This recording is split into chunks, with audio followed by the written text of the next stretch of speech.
I never thought that I would get to do the things that I've done or go to places that I've been. I am not playing for somebody to give me the accolades or something like that. I am not doing that. I'm doing that from in here. A Mobile native's talent on the drums has taken him to places he's never dreamed. Yeah, John Jabo Stark says he started banging on things around the house at an early age, but it wasn't until a Mardi Gras parade that he realized he wanted to be a drummer. Starks recently sat down with our Eric Reynolds to share about his amazing career with 3 music legends. Here's the interview. I went to Mardi Gras and I heard this drummer and I just followed him for about a mile or so, watching him play and listening to him. And I just said then that I want to do what he's doing. And I just started, I knew that I wanted to play that snare drum the same way I heard him play it. The impression made on John Starks at Mardi Gras Day helped launch a music career. Starks' talent on the drums has taken him from Mobile alla televisione italiana to performances around the world. He's played in the band of 3 musical greats. Starks' interest in the drums started at a young age. My mother said I'd always been banging around in the house on stuff. I had the sticks myself. There was a piece of inner tube that was tied to a board, tight, and that would be like a drum pad. And that's when I would start playing on that too. Starks moved to Jackson, Alabama, where he learned from local music legends E.B. Coleman and Hubert Stanfield. He believes they saw potential in his playing. After high school, he returned to Mobile to attend the branch, today known as Bishop State. There was music in Mobile. Every night somebody was playing. I started going around to the different places, listening to different guys play. I would go and ask if they would let me play. I always asked questions. I was blessed to have a gift. They'd tell me show me what they were doing. I'd go back and work on it, and I'd have it. And then we just started playing. I have a good ear for it, I do. Starks played with several local bands.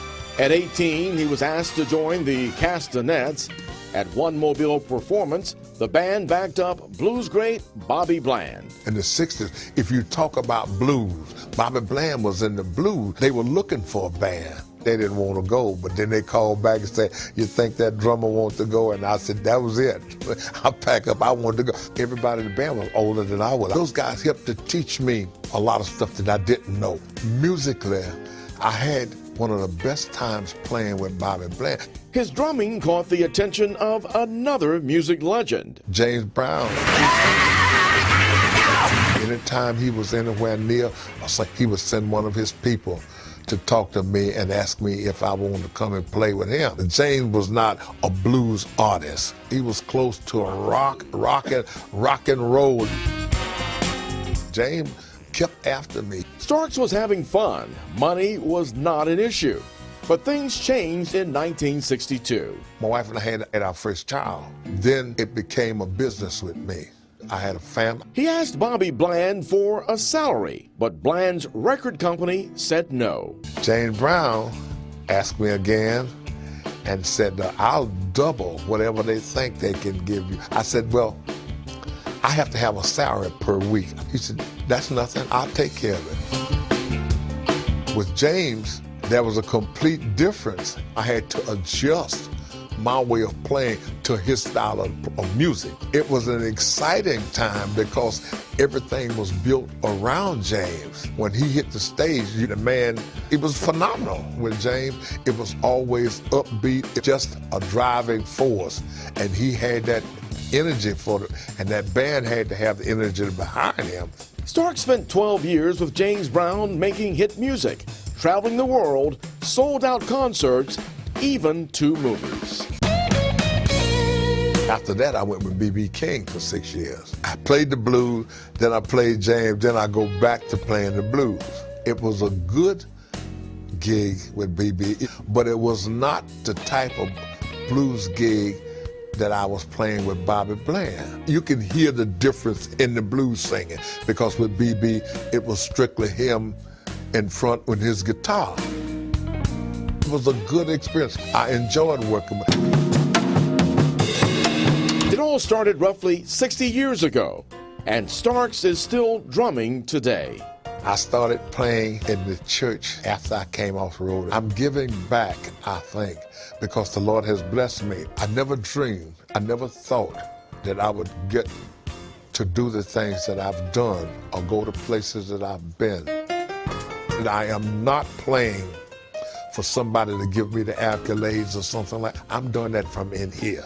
I love it. I love playing up church, praising the Lord. And it's not a show, it's not a game, but they're serious. In Mobile, Eric Reynolds, Fox 10 News. Starks drive to Grayton Beach, Florida every Sunday morning to play drums at the 8 a.m. service at Ebenezer Baptist Church in Mobile. Starks celebrated his 75th birthday last month and received a Lifetime Achievement Award at the University of Wisconsin from Yamaha Drums.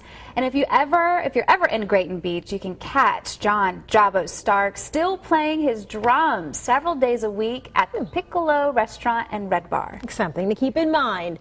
And in case you want to watch this episode of the interview again, we're going to put it on our website for you, fox10tv.com. While you're there, check out all the past editions as well. You are sure to find something you like. There's football coaches, educators, and even a hurricane hunter, just to name a few. Just scroll over the Only on Fox 10 tab on your homepage and click the interview.